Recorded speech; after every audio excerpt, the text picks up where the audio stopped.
क्या आप जानते हैं कि जुमे का दिन हफ्ते का सबसे अफजल दिन है? ये वो बाबरकत दिन है जिसे मुसलमानों का ईद का दिन कहा जाता है।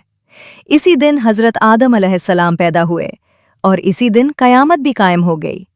जुमे के दिन एक ऐसी घड़ी होती है जिसमें मांगी गई दुआ जरूर कबूल होती है, लेकिन हमें नहीं मालूम वो कौन सी घड़ी है। इसलिए समझदार वो है जो पूरा दिन ही अल्लाह को याद करता रहे। जुमे के दिन ये आमाल जरूर करें। ज्यादा से ज्यादा दुरूद शरीफ पढ़ें, सूरत उल कहफ की तिलावत करें, नमाज जुमा अदा करें और असर के बाद खास तौर पर दुआ मांगें। अगर आपकी कोई खास हाजत है, रिस्क की तंगी है, शादी में रुकावट है या दिल बेचैन है, तो जुमे के दिन 2 रकत नफिल पढ़कर अल्लाह से दिल से दुआ करें।